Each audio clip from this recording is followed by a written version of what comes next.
अगर कोई परेशानी होती भी है ना तो आपकी गोद में सर रख लेता हूं। आप मेरे सर पर हाथ फेरती है ना तो मेरी सारी परेशानियां, सारी फिक्रें, सारी थकन दूर हो जाती है। जिंदगी में पहली बार इतना बड़ा चेक देखा है। मुझे तो यकीन ही नहीं आ रहा, ईसा ने हमें 25 लाख दिए। 25 लाख। फूफो, मैं दुल्हन का घूंघट उठा दूं?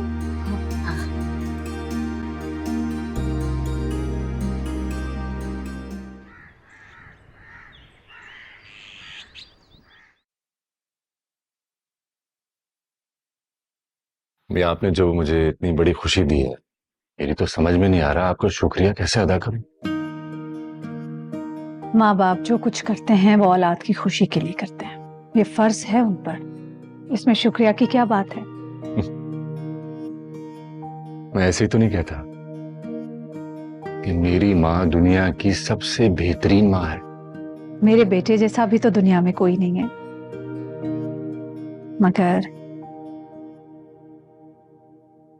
मगर क्या?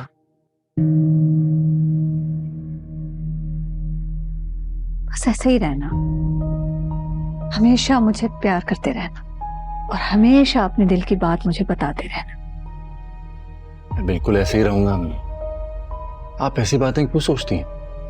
सुना है कि शादी के बाद बेटे बदल जाते हैं, बीवी की अहमियत मां से ज्यादा हो जाती है।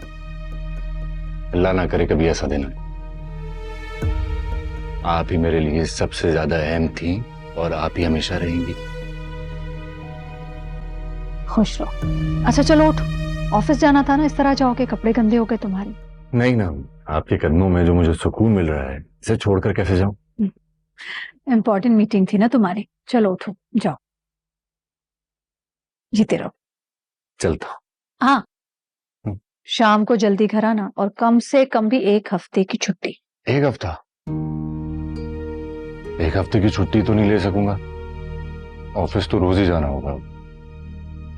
एक काम करता हूं, जल्दी आ जाया करूंगा, आई प्रॉमिस। ये क्या बात है, तो शादी हो रही है तुम्हारी।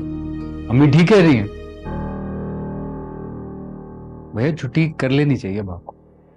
तो संभाल लो ना ऑफिस, 2 भाई को छुट्टी। ऐसी बात कर रही हैं आप, मैं भाई की तरह पूरा ऑफिस थोड़ी संभाल सकता हूँ। कोशिश करूंगा देखने की। तुम्हें भी पूरा मौका दूंगा।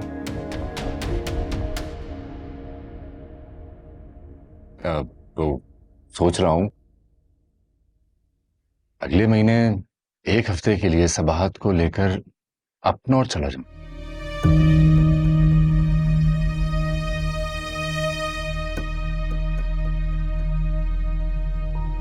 अभी अगर आप इजाजत दें तो।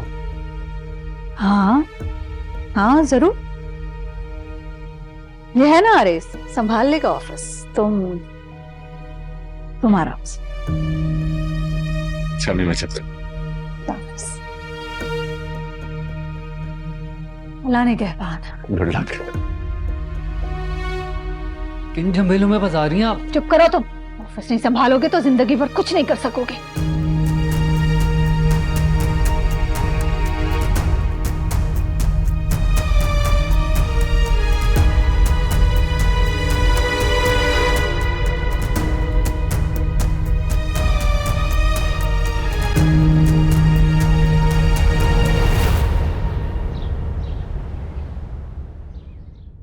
ईसा भाई का घर काफी अच्छा है, काफी बड़ा है।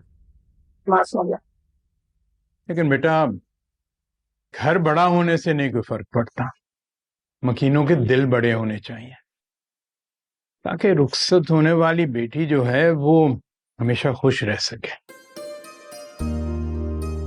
बेटियां घरों में नहीं, दिलों पे राज करें, हर माँ बाप की यही दुआ होती है। बेशक। वैसे ईसा भाई की फैमिली भी बहुत अच्छी है, उनकी अम्मी काफी मोहब्बत करने वाली है, और अरीशा वो बहुत सिंपल और सादी सी है, ईसा भाई की तरह घुल मिल जाने वाली। हाँ, मगर उनके भाइयों का कुछ नहीं पता। बेटा, माँ अच्छी हो ना तो बच्चे भी अच्छे होते हैं, क्योंकि माँ अपने बच्चों की तरबियत अपनी ही तरह करती है। आरिज ईसा के साथ ऑफिस जाता है, काफी अच्छा इखलाक है उसका, लेकिन जो अरबाज है वो काफी लाउबाली सा है। ईसा अक्सर बताता रहता है कि उसके लाड प्यार उसको खराब करती है। सबसे छोटे अमूमन ऐसे ही होते हैं, लाओबाली, लेकिन वक्त के साथ संभल जाते हैं। अच्छा, इसका मतलब मैं भी ऐसे ही हूँ। नहीं, मेरा बेटा तो बहुत समझदार है, माशाल्लाह। वैसे बाबा, अरबाज सबसे छोटा नहीं है, अरीशा सबसे छोटी है। माशाल्लाह वो काफी समझदार है, इंटेलिजेंट गर्ल है। बिल्कुल मेरी तरह।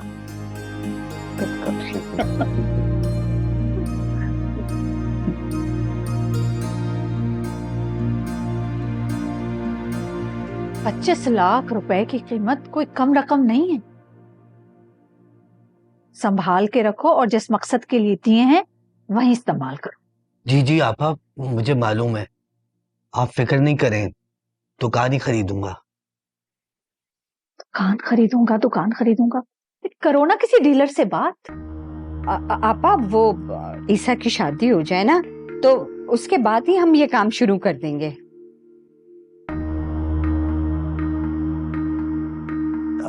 पापा, एक मसला है। कैसा मसला? वो ईसा ने चेक दिया है ना, तो मेरा तो बैंक में अकाउंट ही नहीं है। क्या मतलब अकाउंट नहीं है? आज तक काम कैसे किया है, बिजनेस कैसे करते रहे हो? अरे क्या बिजनेस आपा, छोटी मोटी सी तो दुकान थी, और तकरीबन 30 से 35 हजार की तो बिक्री होती थी महीने में। बस। जी आपा, अब वाटर कूलर खरीदता ही कौन है? गरीब से गरीब इंसान के घर में भी फ्रिज आ गया है।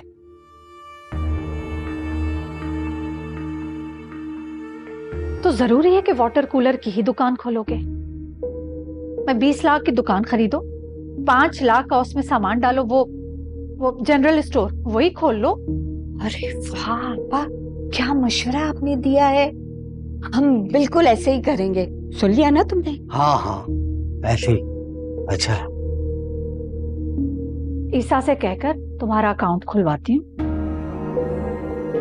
चेक जमा हो जाएगा, ठीक है? फिक्र मत करो। जी आपा।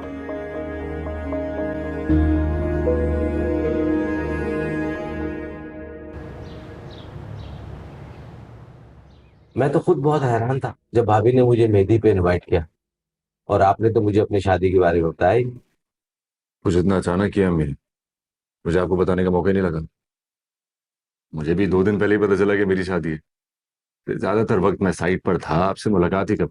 इससे ज्यादा शॉकिंग बात यह थी कि आपकी शादी सबात से हो रही है। मुझे खुद ही कल पता चला है। हाँ, मुझे आरेज ने बताया था कि भाभी ने आपको सरप्राइज दिया है। असल में जब सबात की बारात वापस हुई तो उनके फादर की तबीयत बहुत बिगड़ गई थी, तो मैंने उनसे वादा किया था कि सबात को मैं ही अपनाऊं। और आप तो जानते हैं अम्मी की इजाजत के बगैर मैं कोई काम करता नहीं। तो मैंने उनसे पूछा तो वो परेशान हो गई, क्योंकि उन्होंने मेरी शादी कहीं और तय कर रखी। मेरे क्या था, मैं खामोश हो गया और उनके फैसले के सामने सर झुका दी।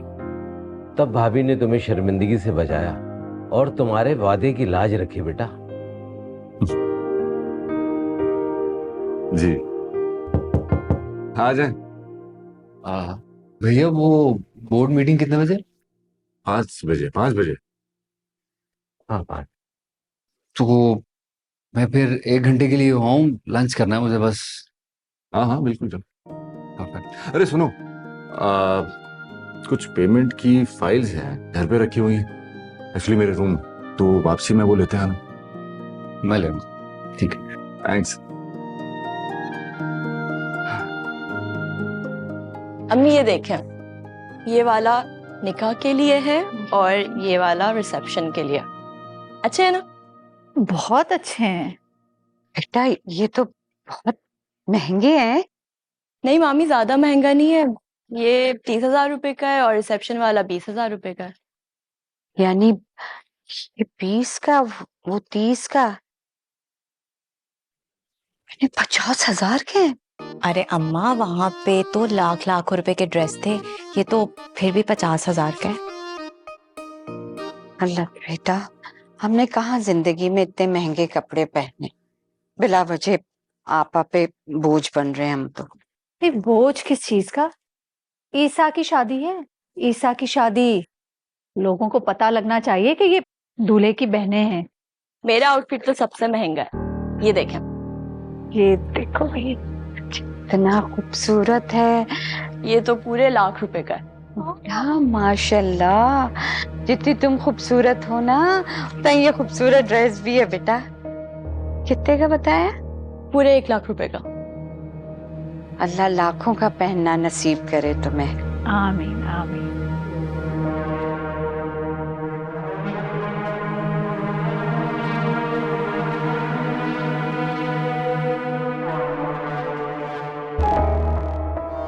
मेरी बेटी को 20,000 का और लाख रुपए का खुद लाइए जोड़ा।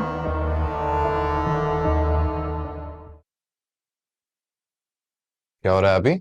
अच्छा वो तुम आ गए, ये तुम्हारे करने वाले काम मुझे समझ नहीं आ रहा। क्या? अम्मी कह रही थी कार्ड डिजाइन करने हैं, कुछ खास लोगों को भिजवाने हैं, तो बस वही देख रही थी, लेकिन ये मुझसे नहीं हो पाएगा, तुम देख दो। आप ही डोंट वरी, मैं देख लेगा।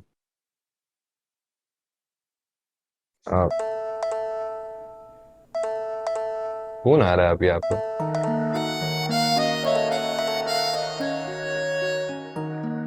रिसीव तो करें।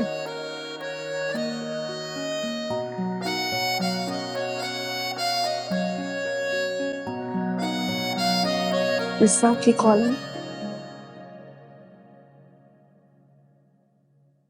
सलामुकुम। वालेकुम सलाम। क्या हो रहा है? कुछ नहीं, बस घर के काम जो हमेशा करती रहती हूँ। अच्छा सबात, मैं राइडर को भेज रहा हूँ। रिसेप्शन के कार्ड हैं, जहाँ जहाँ दिल करे देते ना। रिसेप्शन की कार्ड्स बनवानी है आपने? जी मैडम। इतनी जल्दी? बस देख लें आप, आपकी मोहब्बत में इतनी ताकत है कि सारे काम चुटकी बजाते ही कर रहा हूँ।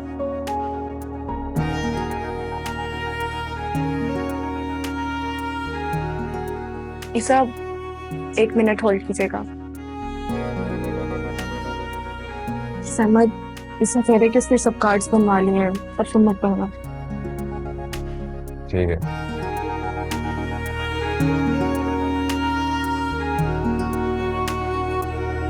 जी बताइए क्या बात है? क्या हुआ था? होल्ड क्यों करवाया था? शर्मा गई थी? नहीं, मैं क्यों शर्माऊंगी? तसव्वुर में मैं तुम्हारा सुर्ख लाल चेहरा देख रहा हूँ। मैं अम्मी के साथ बैठी हुई थी, आपकी कॉल सुनने अपने रूम में आ गई हूँ। ओह, तो इसका मतलब है कि मैं अब खुल के इजहार मोहब्बत कर सकता हूँ।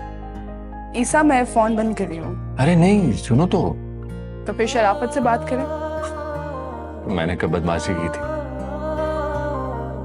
तौबा है ईसा, अब मैं फोन बंद कर देती हूँ। अच्छा, एक आखिरी बात, आई लव यू।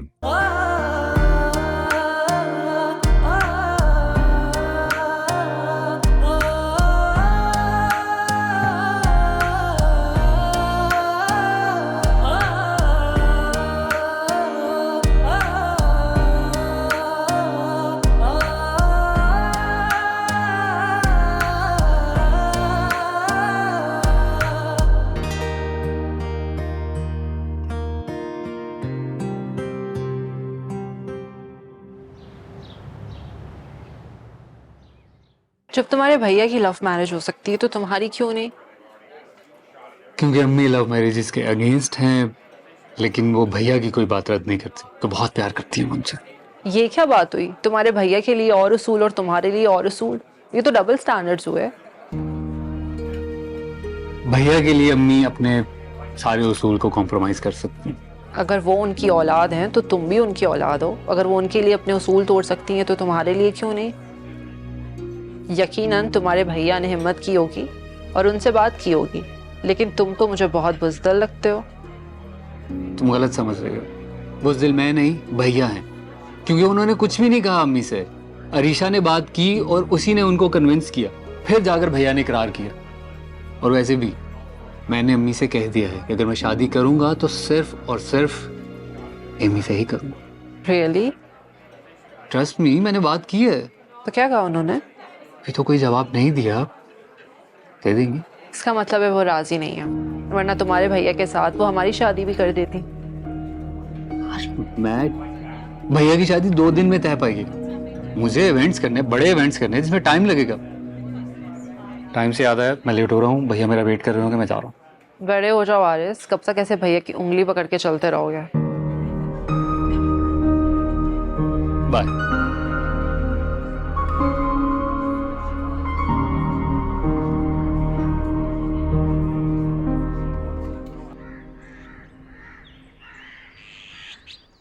वाह अम्मी, कितना खूबसूरत है। आपने कहाँ छुपा के रखी थी इतनी सारी ज्वेलरी? तुम लोगों के लिए छुपा के रखी थी। अब इसमें से सबाहत के लिए कुछ पसंद कर लो। मुझे लगता है कि एक ये सेट और ये कंगन होना चाहिए। दिखा। हाँ, मैं भी यही सोच रही थी। बहुत ही हसीन है अम्मी, बहुत ही खूबसूरत है सब।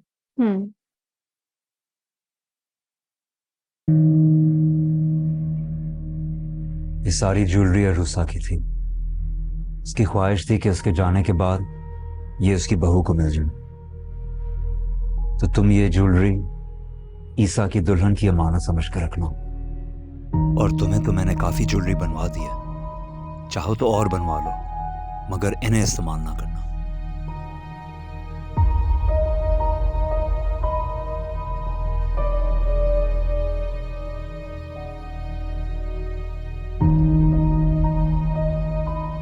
अम्मी कैसा लग रहा है? अम्मी, हाँ पता है ना कैसे लग रही है? कहा? मेरी बेटी है ही इतनी हसीन, वो जो कुछ पहनती है वो चीज हसीन हो जाती है। तुम चाहो तो रख लो। अरे नहीं अम्मी, तो सबाहत आप ही के लिए है, वो आएंगी ना वो पहनेंगे।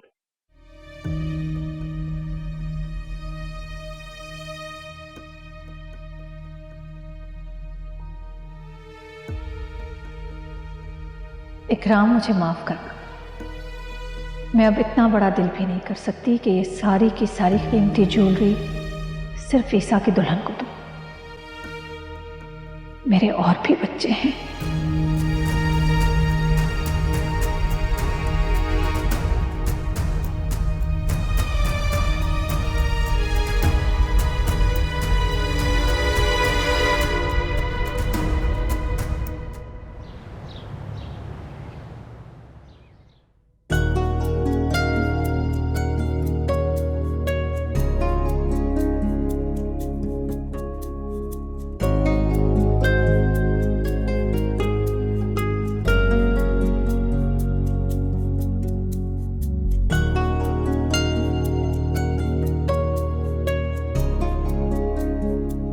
पेंडेंट तो मैंने लिया हुआ है।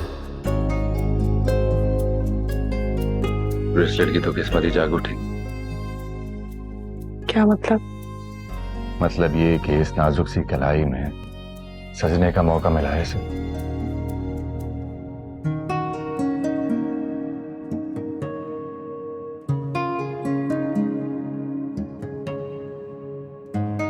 मेरे हाथ से तो हाथ छुड़ा लिया, मगर ये ब्रेसलेट बड़ी शान से विराजमान है इस तुम्हारे हाथ में,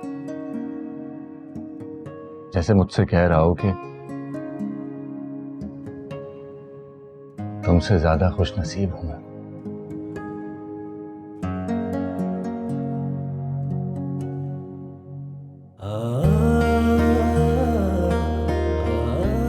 सर पैक कर दूं ये? हाँ, ये पैक कर दो।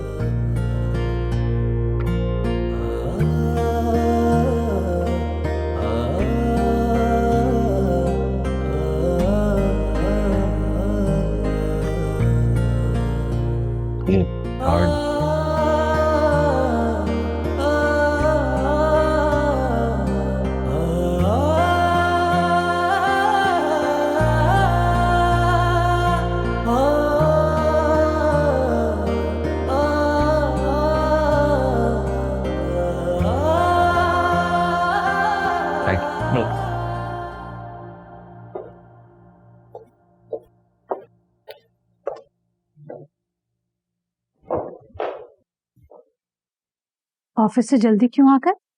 काम से आया हूँ अम्मी, अभी वापस जाऊंगा। क्या काम? भैया की एक फाइल रह गई है घर में, लॉकर की चाबी आपके पास। कौन सी फाइल? पेमेंट साइकिल की फाइल है, कंपनी का हिसाब कर रहे हैं। वो भैया घर लाए थे फाइल देखने के लिए, भूल गए, मैं लेने आया हूँ, लेके चला जाऊंगा। चाबी दे देंगे अब आप? रुको।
यहाँ भी नहीं है, इधर भी नहीं है, उधर भी नहीं है। कहाँ ढूंढूं फाइल में? एक छोटा सा काम था, भैया खुद कर लेते, मुझे बस आती ऐसे खामखा।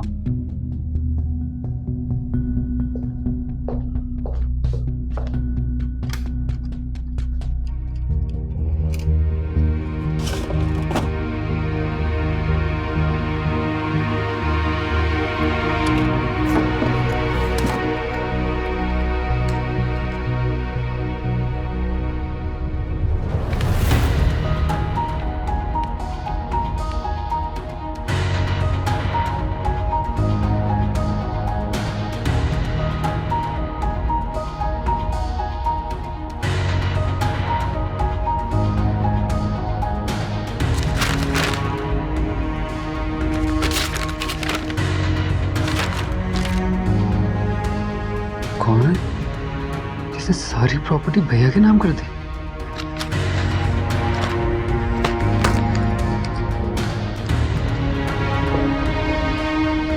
और उस अमजद कौन है?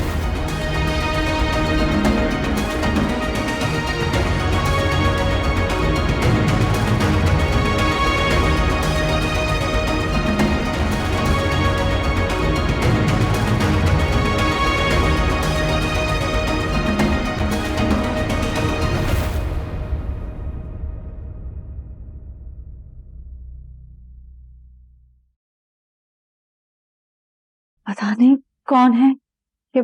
नहीं नहीं नहीं नहीं नहीं नहीं, ऐसा हो ही नहीं सकता कि आप ना जानती हो। कौन है ये औरत जिसने अरबों की प्रॉपर्टी भैया के नाम कर दी है?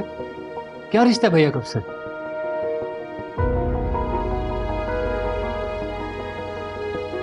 पता नहीं कौन है।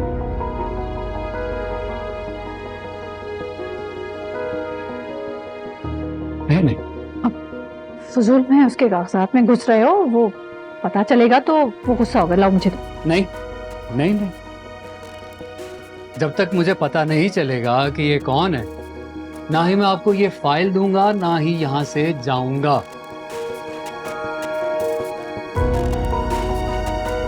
पता नहीं कौन? नहीं पता, नहीं पता।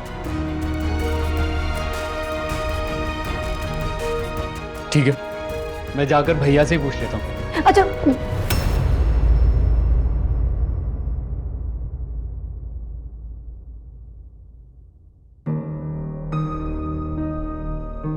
बताएं मुझे, कौन है ये?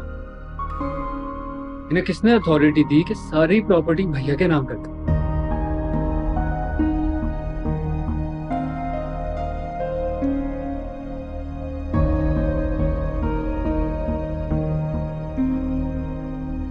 ईसा की सगी माँ है।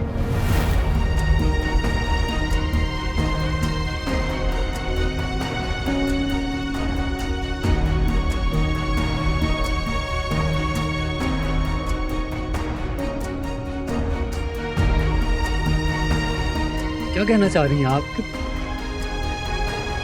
आप भैया की मां नहीं है और है?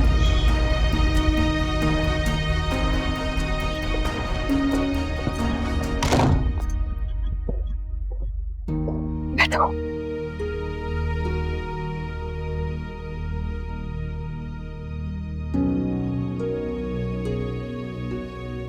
ये बात इस घर की दीवारों को भी पता नहीं चलनी चाहिए। जो राज मैंने बरसों सीने में दफन करके रखा था, आज मजबूरन तुम्हें बताने जा रही।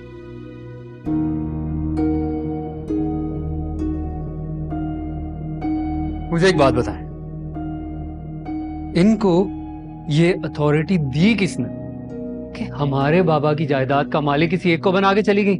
ये जायदाद तुम्हारे बाप की नहीं है।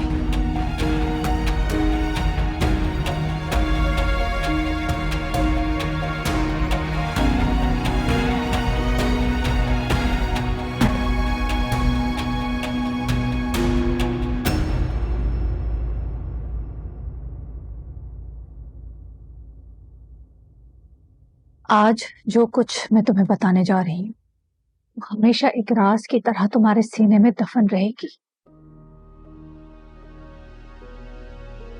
इसी में तुम्हारा, हम सबका भला है। अगर ईसा को ये एहसास हो गया कि हम उसके सगे नहीं हैं, तो ये जिंदगी जो हम लोग जी रहे हैं, ये सुकून, ये आराम कुछ नहीं रहेगा। क्या मतलब? भैया इस बात से अनजान है? उसको मालूम है। बचपन में उसकी वालदा के मुलाजमों ने कोशिश की थी कि उसको बताएं कि मैं सगी मां नहीं। मैंने उन तमाम मुलाजमों को निकाल दिया और तब से ईसा को इतनी मोहब्बत दी, इतना प्यार दिया कि उसके अंदर से ये एहसास खत्म हो जाए कि मैं उसकी सगी मां नहीं हूं। ये प्रॉपर्टी, तमाम प्रॉपर्टीज, बिजनेस, जायदाद, ये सब ईसा के नाना का है।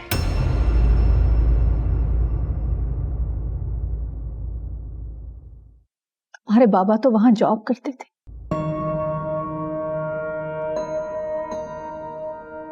उस जमाने में शराफत की बहुत अहमियत होती थी। बहुत पढ़े लिखे थे, अच्छे खानदान के थे, बहुत अच्छी जॉब करते थे।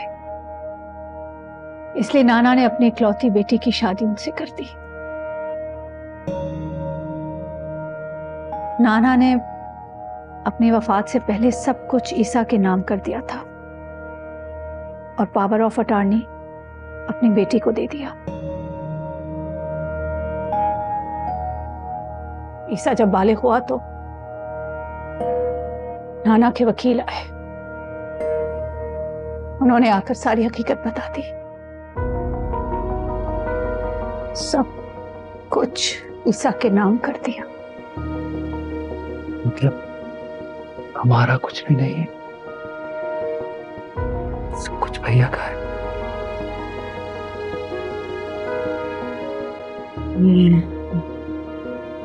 लेकिन ये सब कुछ हमारा हो सकता है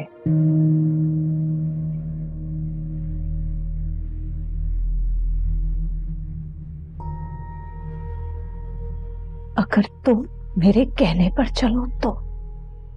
तुमने देखा है ना कि मैंने हमेशा तुम लोगों पर ईसा को तरजीह दी है। मैंने उसे इतना प्यार दिया है, इतनी मोहब्बत दी है, उसके अंदर से ये एहसास मिटा दिया है कि मैं उसकी सगी मां नहीं हूं। मैं अगर जान भी मांगूं तो वो दे दे।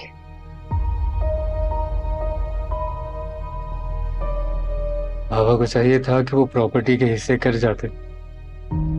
भैया तो छोटे ही थे जब उनकी डेथ हुई थी। उनके हाथ में कुछ भी नहीं था। नाना ने तो सब कुछ वकील को सौंपा हुआ था। कानूनी वसीयत बनी हुई थी। तुम्हारे बाबा तो इन प्रॉपर्टीज को, बिजनेस को सिर्फ लुक आफ्टर करते थे। मुझे तो खुद ये बात शादी के बाद पता चली थी। तभी मैंने फैसला कर लिया था कि अपने प्यार से, मोहब्बत से ईसा को काबू करूंगी, ताकि वो खुद इस जायदाद में तुम लोगों को हिस्सेदार बनाए, सगा समझे, सौतेला ना समझे। और आरेस, इस मिशन में तुम्हें मेरा साथ देना होगा। और हाँ, ईसा को बिल्कुल शक नहीं होना चाहिए कि तुम्हें सब पता है।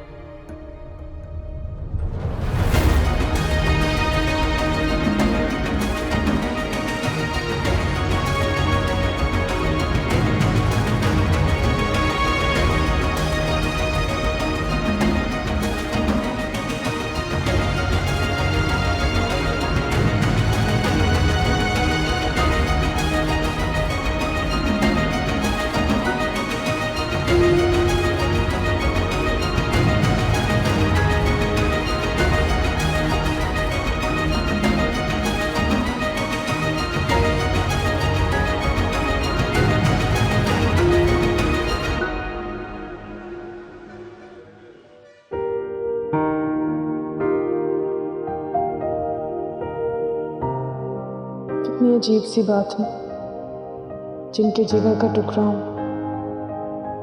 जिनसे खून का रिश्ता है, अब वो गैर हो जाएंगे और एक अनजान इंसान अहम हो जाएगा इन सब से।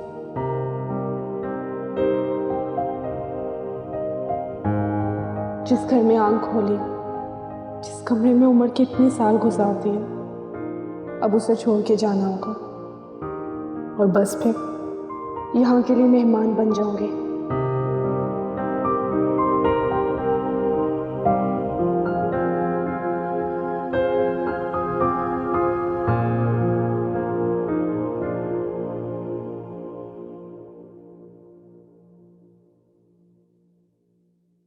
साल का मम्मी।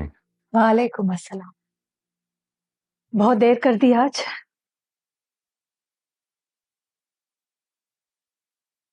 जी अम्मी, बस आप ही ने कहा था ना 2 दिन की छुट्टी करनी, तो काफी सारे काम निपटाने थे, उसी में थक गया हूँ। तो मुलाजिम किस लिए होते हैं? उन पर काम डालो, क्यों खुद को हल्का करते हो? मगर हर काम के लिए मुलाजिमों पर भरोसा भी तो नहीं किया जा सकता, खुद देखना पड़ता है। और आरेस को भी कोई जिम्मेदारी दो, कुछ करे वो। हाँ, अभी आरिस भी करता ही है, तजुर्बा इतना नहीं है, बचपना है, करना शुरू कर देगा वो। मैं ट्रेनिंग कर रहा हूँ उसकी, आप फिक्र मत करें। बचपना नहीं है, गैर जिम्मेदार है। आज भी आया था दोपहर में फाइल लेने, फाइल तो वहीं रह गई, फोन पर बैठ गया किसी के साथ गप्पे लगाने के लिए। डांट कर भेजा था मैंने। अच्छा, तो अब समझ आया कि जनाब को देर क्यों हुई थी। अच्छा चलो जाओ, तुम जाके शावर लो, मैं तब तक खाना लगवाती हूँ।